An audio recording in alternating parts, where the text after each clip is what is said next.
Assalamualaikum warahmatullahi wabarakatuh.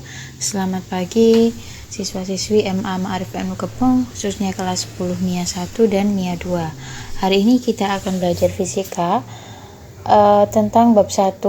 Bisa dibuka dulu LKS-nya atau langsung memutar video ini saja. Bab 1 yaitu tentang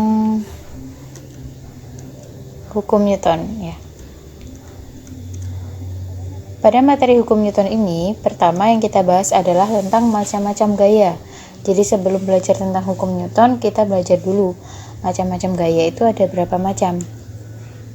Yang pertama ada yang namanya gaya dengan simbol F besar. Nah, gaya ini yang dimaksud adalah gaya dorongan atau gaya tarikan, di mana nanti akan dibahas lebih lanjut di hukum Newton.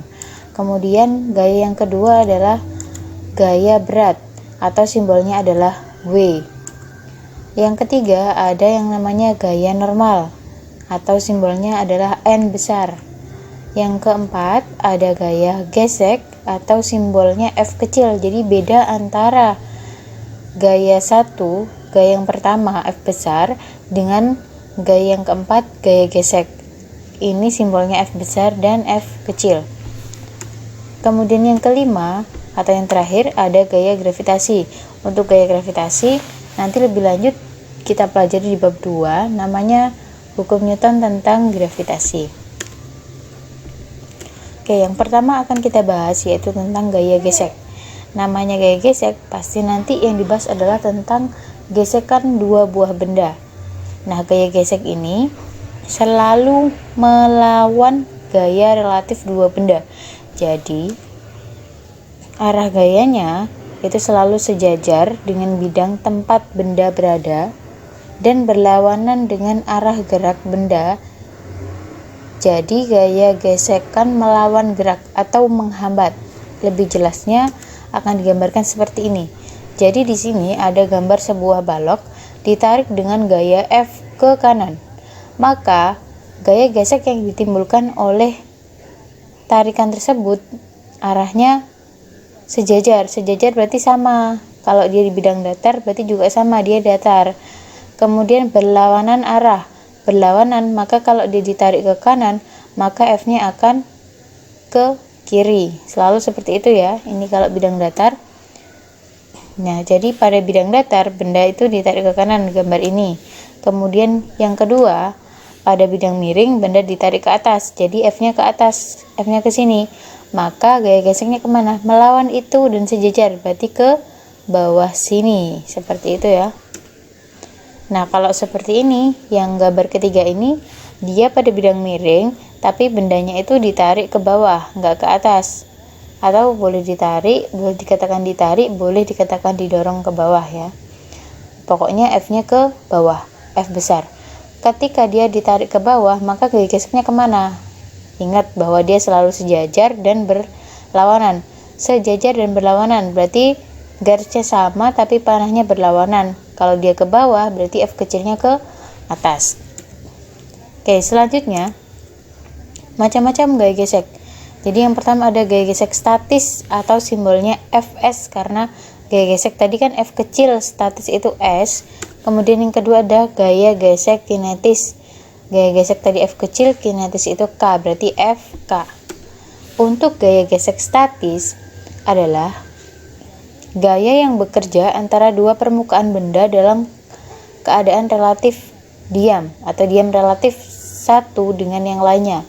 Berarti nanti kalau statis itu identik dengan diam.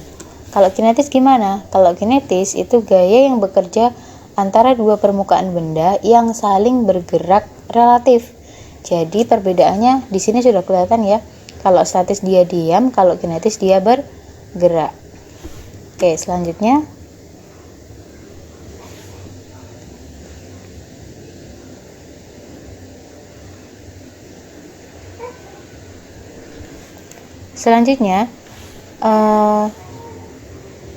persamaannya.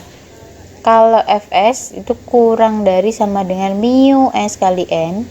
Kalau Fk kurang dari sama dengan mu K kali N. Jadi bedanya kalau di sini pakai S, ini pakai S. Kalau kinetis ya pakai K, ini pakai K.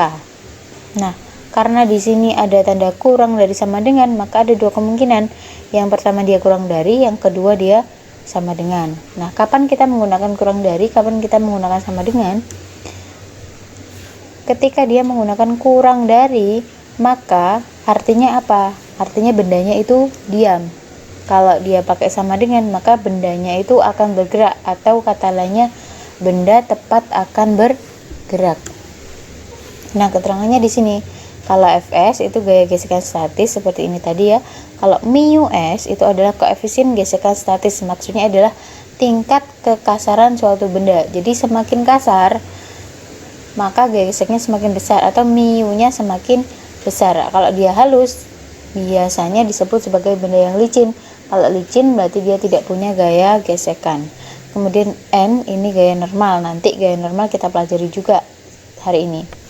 Kemudian untuk gaya gesek kinetis, jika benda ditarik dengan gaya F, tapi benda belum bergerak karena ada gaya gesekan Fs melawan F.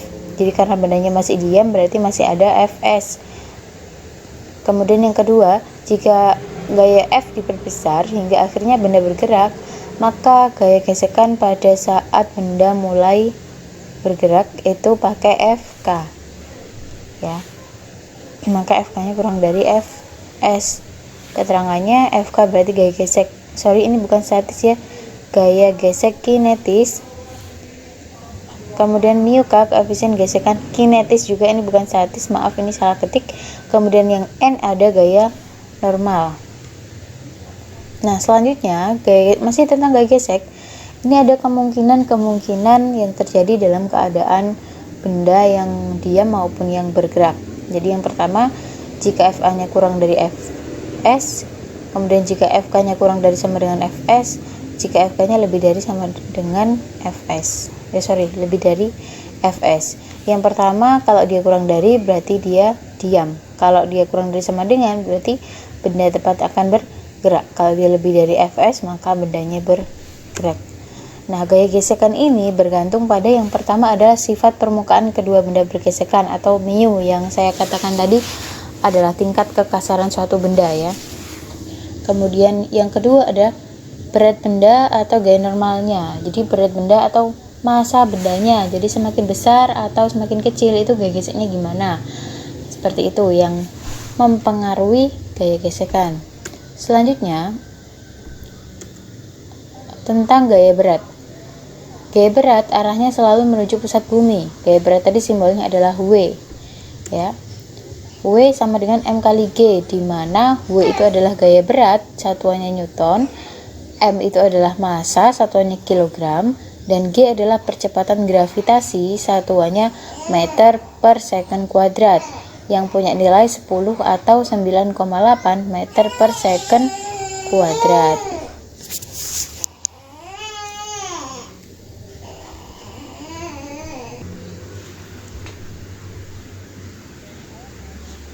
Oke.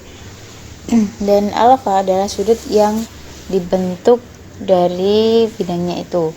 Jadi di sini gambar yang pertama ada tadi ya, balok yang berada pada bidang datar ditarik gaya F ke kanan dan punya gaya gesek ke kiri. Itu maka punya W arahnya ke bawah. Kenapa ke bawah? Karena arahnya itu selalu menuju pusat bumi. Jadi W-nya sama dengan M kali G. Kemudian yang kedua ada pada bidang miring. Yang tadi ya, yang ketika bedanya di bidang miring ditarik ke atas, kemudian gaya geseknya ke bawah, maka W-nya kemana? Apakah yang kuning atau yang biru? Ingat bahwa W arahnya selalu menuju pusat bumi, maka W-nya pasti yang kuning ini ya. W-nya sama dengan M kali G ke pusat bumi. Nah, yang biru ini apa? Ini ketika nanti hubungannya dengan gaya normal, maka W-nya kita pakai Mg cos alfa, di mana alfa adalah sudut yang dibentuk di sini ya. Oke. Selanjutnya gaya normal. Gaya normal ini arahnya selalu tegak lurus pada bidang. Jadi gaya normal itu nanti kamu lihat bidangnya. Kalau bidangnya datar berarti gaya normalnya selalu tegak lurus dengan itu. Kalau bidangnya miring ya pasti tegak lurus dengan itu ya. Rumusnya sama kayak W, jadi N itu sama dengan M kali G. Nah, ini contohnya kalau saya punya balok di bidang datar, tadi W-nya kan ke bawah, maka N-nya ke atas. Ya, jadi N ini bukan berarti dia selalu melawan W, tidak. Tetapi N ini selalu tegak lurus dengan bidang. Jadi kalau bidangnya datar, tegak lurus dengan ini, maka dia ke atas ya. Kemudian kalau di bidang miring seperti ini. Nah, tadi kan W-nya kita punya dua nilai W. Nah, W-nya yang ke bawah itu M kali G, kalau yang ke sini dia MG cos alfa. Nah, kalau N-nya, ingat bahwa N selalu tegak lurus pada bidang. Ketika bidangnya miring, biar tegak lurus dengan itu, dia harus kemana? Berarti dia harus ke atas. Biar tegak lurus, tegak dan lurus, gitu ya. Jadi N-nya MG cos alfa, bukan M kali G saja, bergantung bidangnya. Nah, kalau pada bidang datar ini ketahuan ya bahwa N itu selalu sama dengan W ketika pada bidang datar. Tapi kalau pada bidang miring, kalau W-nya MG, N-nya belum pasti MG saja, tapi dia ada tambahannya, pakai cos alfa. Oke, selanjutnya ada contoh gambar gaya secara lengkap. Jadi tadi kan kita sudah belajar berapa gaya? Ada F saja, ada gaya gesek, kemudian ada gaya berat, dan ada gaya normal. Nah, sekarang kalau digambarkan secara lengkap gimana? Nah, ini contohnya gambar gaya yang bekerja pada benda yang ditarik ke atas pada bidang miring. Nah, saya ambil bidang miring ya, karena bidang miring agak lumayan ribet daripada yang bidang datar. Nah, di sini gayanya yang pertama, cara menggambarnya yang pertama adalah F ditarik ke atas, F besarnya berarti ke atas. Karena ditarik ke atas, maka gaya geseknya melawan, yaitu ke bawah. Kemudian ada W, W-nya selalu menuju pusat bumi, berarti di sini ada W sama dengan M kali G. Kemudian yang diluruskan dengan N, ada W sama dengan MG cos alfa. Ada N-nya ke atas atau tegak lurus dengan bidang, nilainya MG cos alfa, karena ini sama ya, ini ke atas, ini ke bawah. Kemudian ada tambahan satu gaya lagi kalau dia pada bidang miring. Nah, arahnya itu selalu menuju ke bawah ya, menuju ke bawah, karena kan kita kalau menarik ke atas kan terasa lebih berat ya, seakan-akan masanya ini bertambah ya, padahal enggak. Nah, sebenarnya itu berat kenapa? Karena kita melawan gaya ini, namanya gaya MG sin alfa. Gaya MG sin alfa itu adalah gaya yang menyebabkan benda turun ke bawah pada bidang miring. Jadi seandainya dia tidak ditarik ke atas, maka bidangnya akan jatuh, akan bergulir ke bawah. Karena ada apa? Karena ada MG sin alfa. Oke, selanjutnya latihan 1.1. Jadi latihan ini harus dikerjakan hari ini juga. Nanti dikumpulkan ke saya ya. Yang pertama, perintahnya adalah gambarlah gaya-gaya yang bekerja pada benda di bawah ini. Yang pertama, benda yang didorong ke bawah pada bidang miring. Yang kedua, benda yang didorong ke kanan pada bidang datar. Yang ketiga, benda yang tidak ditarik dan tidak didorong pada bidang miring.